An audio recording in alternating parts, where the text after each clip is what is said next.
I live alone in a small, second-floor apartment. It's nothing special, just a basic, cramped 1 BHK. A few weeks ago, I bought a cheap smart security camera online, mostly just for peace of mind. I set it up on the kitchen counter, angled directly toward the living room, so I could cover the entire space. It was a Tuesday night, around 2 a.m. The apartment was dead silent.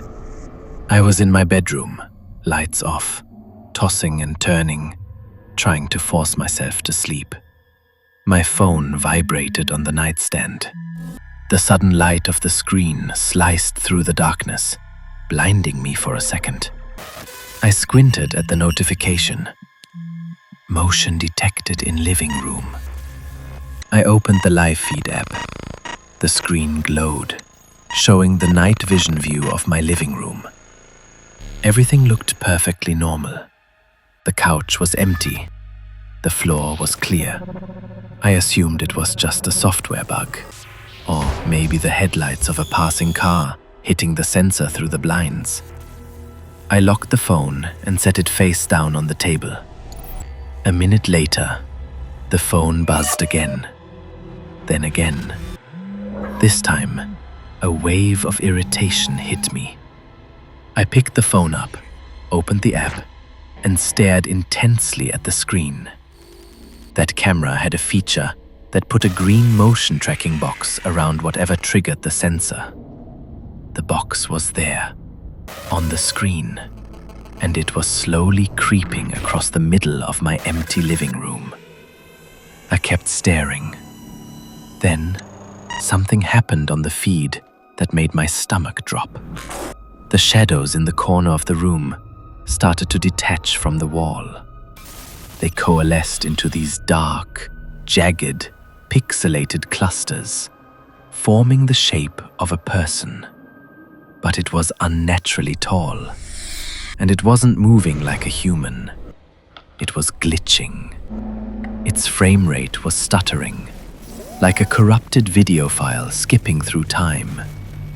Where a face should have been, there was only a blurring, shifting mess of TV static. My first thought was that a hacker had breached my Wi-Fi and was injecting a creepy loop into the app just to mess with my head. I was more angry than afraid.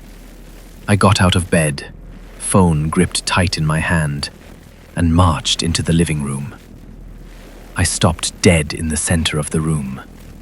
I looked up from the screen to the physical space. It was completely empty. No one there. Dead silent, save for the low, rhythmic hum of the refrigerator. But then I looked down at the phone screen, and the glitching silhouette was standing directly in front of me. On the feed, the figure stopped pacing. It turned its featureless, static-filled head and looked at me. It slowly raised a jagged, pixelated hand and reached it out, straight toward my throat. I looked up over the top of the phone again. Nothing. Just empty, stagnant air. But the atmosphere in the room shifted instantly. The temperature plummeted. The air grew heavy and sharp, like the space right before a lightning strike. Every single hair on my arms stood up, and I could feel a suffocating, static-filled pressure right against my chest, as if something invisible was occupying the same space as me. Then, on the screen, the entity's face lurched forward and slammed into the camera lens. Pop! Every smart light in the apartment flickered violently and died at the same time. And that exact second, my phone screen crashed to black. I was plunged into absolute, suffocating darkness. I couldn't see the screen. I couldn't see the room. I couldn't even see my own hands in front of my face. I was completely blind. But I knew it was still standing right in front of me, in that thick, heavy darkness, right next to my right ear, so close I could feel the displacement of air. I heard it. A heavy, distorted, digital exhale. It sounded like corrupted, broken audio being forced through human lungs.